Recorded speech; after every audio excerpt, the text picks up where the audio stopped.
सोचा मुनि ने दिला प्रभु दे, सोचा मुनि ने दिला प्रभु दे, सफल कथा मुनि कहा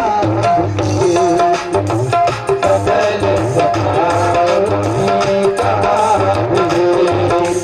गौतम नारी साफ बस उसल दे हर धीर, गौतम नारी साफ बस उसल दे हर धीर, चरण कमल रज चाहती कृपा कर रघुवीर, चरण कमल रज चाहती कृपा कर रघुवीर, चरण कमल रज चाहती कृपा कर रघुवीर, कृपा कर रघुवीर, कृपा कर रघुवीर। आगे चले धनुष यज्ञ सुन रघुकुल नाथ, हर से चले मुनि वर के साथ। आगे चले धनुष यज्ञ दर्शन करने के लिए। आज के बालक देखो क्या कर रहे हैं, देख रहे हो? और वो भी बालक ही है, लेकिन यज्ञ दर्शन की इतनी लालसा है कि जैसे सुना से भगवान हर्षित हो गए। चले तो चले, धीरे धीरे जा रहे थे तो अचानक एक बड़ा सुहाना पावन आश्रम दिखाई पड़ा। आश्रम तो बड़ा रमणीक है, बड़ा ही सुंदर है, पर उस आश्रम में रहने वाला कोई नहीं। अरे मनुष्य महात्मा तो अलग कर दो, कोई खाके मृग जीव जंतु भी उस आश्रम के पास आस पास भी दिखाई नहीं देता। कोई मकरा भी नहीं है कि जो जाला लगा दे आश्रम में तो आश्रम थोड़ा खड़ा दिखाई पड़े। कोई नहीं रह रहा, एकदम सूना है। क्या है, क्या दिखा? एक बड़ी सुंदर पावन शिला दिखाई पड़ा, पत्थर।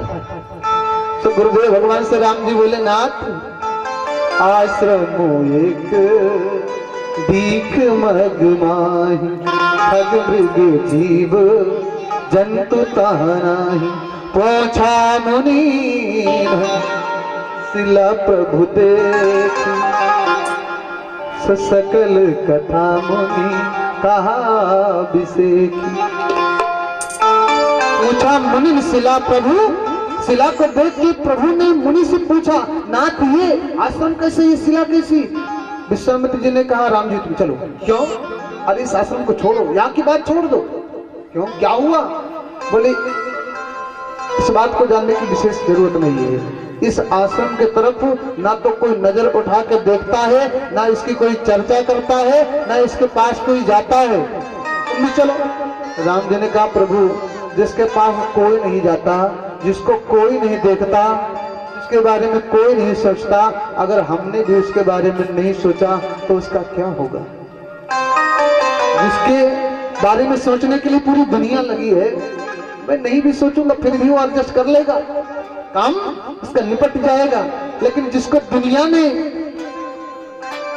घोषित कर दिया हो, अगर उसका मैं भी नहीं देखूंगा तो उसका क्या होगा?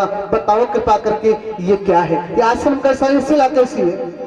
सो विश्वामित्र जी ने पूरी कथा सुनाई। ध्यान दीजिएगा, पूरी कथा जो अहिल्या के साथ घटना घटित हुई थी। चंद्रमा और इंद्र ने मिलकर के अहिल्या के साथ धर्म को दुष्ट किया, ऐसी घटना घटित हुई। अच्छा ये बताओ, ये कथा है कि व्यथा? जो अहिल्या के जीवन में घटित हुआ घटना, वो व्यथा है कि कथा? कथा तो नहीं हो सकती, वो तो व्यथा ही है। लेकिन कथा क्यों लिखा गोस्वामी जी ने? संत कहते कि जिसकी व्यथा को सुनने के लिए स्वयं भगवान आके खड़े हो गए हो, और जिसकी व्यथा को सुनाने के लिए विश्वामित्र जी के जैसे ज्ञानी सामने खड़े हो, उसकी व्यथा व्यथा थी तो, पर व्यथा रह नहीं गई, अब वो कथा बन गई। कहा पूरी कथा सुनाई राम जी से बताया, नाथ चरण रज, आपके चरणों का रज चाहती है। क्यों? चरण भी कह सकते थे, नेत्र की कृपा भी कह सकते थे, हाथ की कृपा भी कह सकते थे, ऐसे कह देते भगवान इसका उद्धार कर दो। हृदयंगम कृपा से भी कह सकते थे, हृदय भाव से भी कह सकते थे, लेकिन चरण रज की चर्चा क्यों की? क्योंकि अहिल्या का जो पतन हुआ है, अहिल्या की जो गति हुई है, वो रजोगुण के द्वारा हुई है। रजोगुण के द्वारा उसके साथ जो छल किया गया, जिससे उसका पतन हुआ, पति ने श्राप दिया। तो जिस जहर को जहर ही काटता है, उसका कोई दूसरा एंटीडोट नहीं है। सो रजोगुण से उसका पतन हुआ, इसीलिए गुरुदेव भगवान ने कहा कि नाथ रज दो, रज से ही इसका उद्धार होगा। और जैसे प्रभु ने सुना तो प्रभु कितने कृपालु हैं, कितने कोमल हैं, जिनके बारे में सोचने के लिए मैया तुम्हारे पास 2 मिनट नहीं है ना।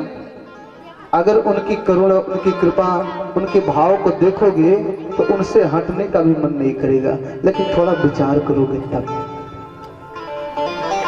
थोड़ा रज चाहिए था ना, थोड़ा रज ऐसे उठा करके चुटकी दे सकते थे भगवान, लेकिन ऐसा नहीं किया। भगवान ने जैसे सुना कि मेरे चरण के रज से इसका उद्धार हो रहा है, तो रज दिया नहीं, मानो पूरा रज परोस दिया, लो जितना चाहे ले लो।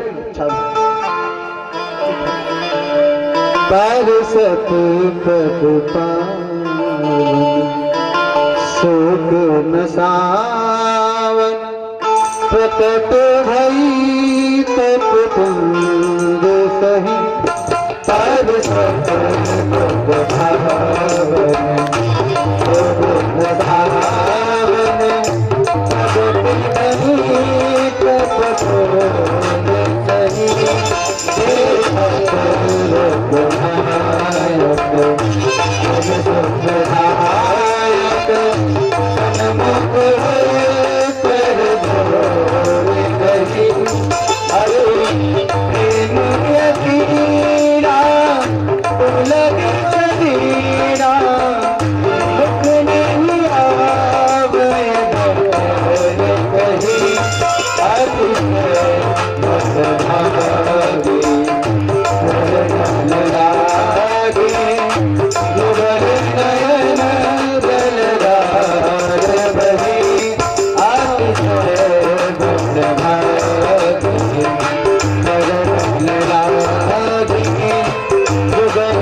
भगवान ने सुना मेरे चरण के रज से उद्धार होगा, तो रज दिया नहीं, रज परोस दिया मेरे प्रभु ने।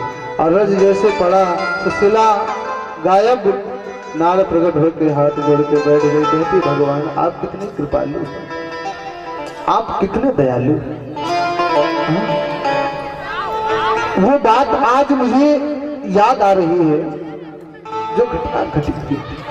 और तब मेरे पति ने श्राप दिया था, बहुत अटपटा लगा था, बहुत बुरा लगा था, बहुत कष्ट हुआ था, क्योंकि मैंने जान के अपराध नहीं किया था, अनजान में मुझे छला गया, फिर भी मेरे पति ने मुझे श्राप दिया। मेरा अपराध क्या था? अब आज ये श्राप नहीं लग रहा, आज ये श्राप आशीर्वाद लग रहा है। मोनि साप जो दीना अति भल कीना, परम अनुग्रह में माना। श्राप जो दिया बहुत भला किया, बहुत बढ़िया किया। अगर श्राप नहीं दिया होता तो आज प्रभु आप मुझे कैसे मिलते? जिसके श्राप ने आपसे मिला दिया हो उसका श्राप नहीं। पहले ये जीवन अभिशाप लग रहा था और आज आपकी कृपा पा करके वो श्राप आशीर्वाद लग रहा है। भगवान की किसी एक अंग की कृपा किसी पर हो जाए तो उसका उद्धार हो जाता है। अहिल्या कहती आज तो मेरे ऊपर आपकी सर्वांग कृपा हो रही। मनुष्य जीवन किसी को मिल जाए तो उसे क्या कहते हैं? बड़े भाग्य मानुष तन पावा। ए बेटा बात न करो बच्चा, हम देख रहे हैं। भगवान और उस मनुष्य में परम बड़भागी कौन है? उन मनुष्यों में बड़े भाग तो मनुष्य का जीवन हो गया, लेकिन उसमें कुछ है जो बड़े भाग नहीं, बड़भागी है। बड़भागी कौन है? जो भगवान की सेवा करते हैं। बड़े भागे अंगद हनुमान, चरण कमल चापत विधिनाना। भगवान के चरण की सेवा जो कर रहा है वो बड़भागी है। और उनमें भी श्रेष्ठ कौन है? हरिपुर परम बड़भागी, राम काज कारण तनु त्यागी। ये परम बड़भागी है। लेकिन अहिल्या देवी मैं तो इन सबसे श्रेष्ठ हो गई। क्यों? क्योंकि अतिशय बड़भागी चरण लागी। श्रेष्ठ हो गई नहीं, उन सबसे